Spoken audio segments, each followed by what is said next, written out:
This is ICAStnews.com, live and direct from UN headquarters in New York City.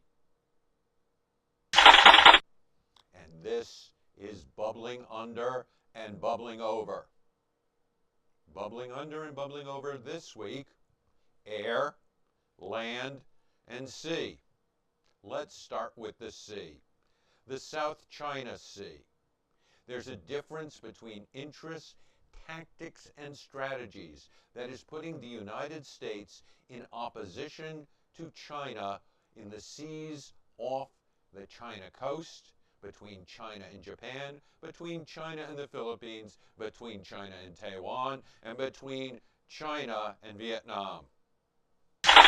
Secretary of State Hillary Clinton has been visiting the Beijing area. She's spoken out in favor of multilateral negotiations. She has spoken out in favor of procedural legal deliberations to settle contentious attitudes about who owns little pieces of land in various seas. The hottest issue right now? Lands between China and Japan. The Japanese government has just paid several $1 million to purchase some Japanese citizens privately owned islands that it wants to make part of the national treasury of Japan. These islands are contentious property between China and Japan.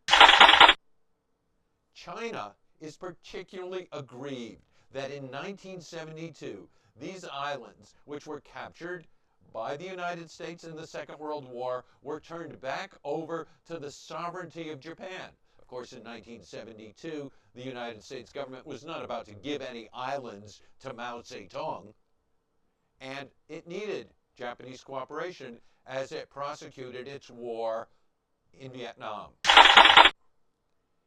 In Vietnam itself right now, there are disputes with China over islands. The Chinese approach is to take their disputes with each country and handle them ad seriatim, kind of salami tactics. We'll deal with Vietnam, we'll deal with the Philippines, we'll deal with Japan. But Hillary Clinton is proposing using law of the sea, United Nations jurisdiction. China, which thinks it might lose some of these in front of the United Nations bodies, is hesitant, and it prefers a strong retail divide and conquer strategy with each country. As this becomes a more contentious issue, the problems are going to multiply. Already it has triggered hormonal nationalism.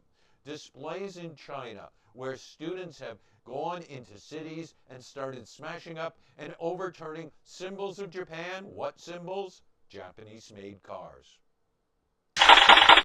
The Japanese have been responsible for one of the sea-based tragedies of the last 10 years. Japanese fishing boats have been scooping up, like big vacuum cleaners, fish off the Horn of Africa, particularly off Somalia. This has led to a diminution of fishing resources. Poor fishermen turn into pirates. We've spoken about the joint national efforts of many navies to cut down on the piracy issue off the Horn of Africa. In fact, they're down to maybe 44 incidents, according to a U.S. Navy report, over the past year. That isn't good for people who are taken hostage by pirates, but it's an improvement. However, in a dramatic new kind of movement, there is naval warfare, if not a war, going on in Somalia and on the coast of Africa. The Kenyan Navy is shelling Kismayo, a port in Somalia. Kismayo is not that far from Kenya. Kismayo is now being surrounded by the Kenyan Navy. They want to stop the people there who are taking exports of charcoal.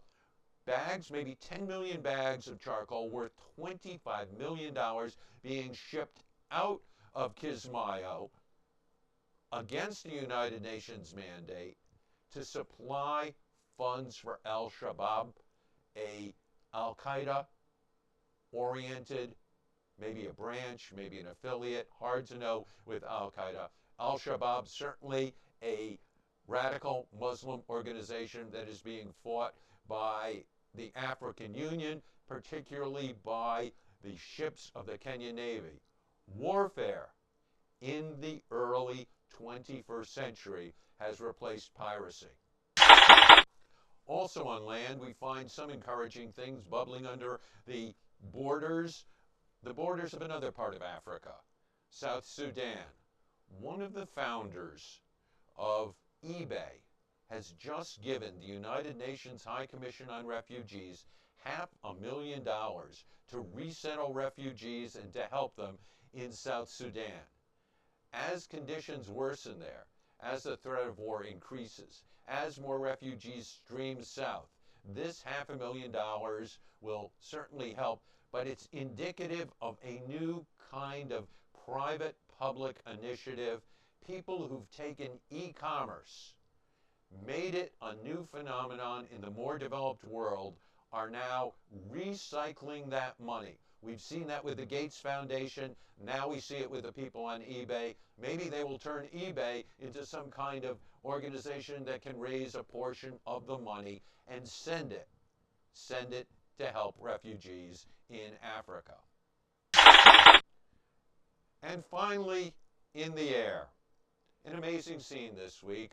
Russian President Vladimir Putin, camouflaged to look like a Siberian crane, gets into a motorized glider, goes up in the air, and has some Siberian cranes following him. The joke, of course, is that the very first crane that follows him is named Medvedev. That's not true. The United States State Department said that cranes are an endangered species. What Putin is doing is a step in the right direction to preserving our world national heritage and keeping a rare species of bird alive. Putin got a lot of attention for this. He's getting less attention from some of the less savory things he's doing in the political sphere, but it's not exactly the worst way to end the summer. That's what's bubbling under and bubbling over across the world. For ICASTnews.com, live and direct from the United Nations in New York City, with Bubbling Under and Bubbling Over, I'm Jonathan Sanders.